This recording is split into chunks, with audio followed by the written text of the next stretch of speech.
آیا پوهیږئ ولې الله تعالی ابراهیم علیه السلام د ټول بشریت امام وګرځاوه؟ راځئ د سورة البقره په دې آیات کې له حیرانونکو درسونو سره اشنا شو او یاد کړه هغه وخت چې الله تعالی ابراهیم علیه السلام په څو ازموینو کې وازمایه نو هغه ټولې بشپړې کړلې. الله تعالی ورته وفرمیل زه تا د خلکو لپاره امام او لارښود ګرځوم. ابراهیم علیه السلام ورته وویل او زما له اولادونو څخه هم یو لارښود ګرځوې؟ الله تعالی ورته وفرمیل زما عهد او وعده د امامت او مشرتابه مقام ظالمانو ته نه رسیږي.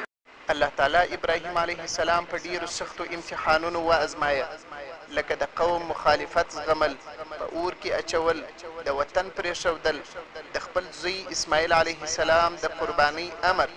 ابراهیم علیه السلام دا ټول امتحانونه په بریالیتوب سره ترسره کړل. د همدې اطاعت او صبر په بدل کې الله تعالی هغه د خلکو امام او مشر وګرځاوه.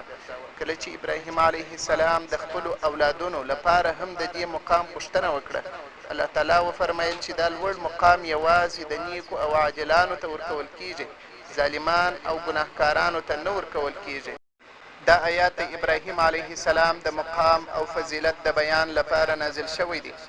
په ځانګړي ډول یهودو او نورو خلکو ته دا روښانوي چې د ابراهیم علیه السلام اصلي لار د ایمان، اطاعت او تقوا لار ده، نه یوازې د نسب او کورنۍ دعوه.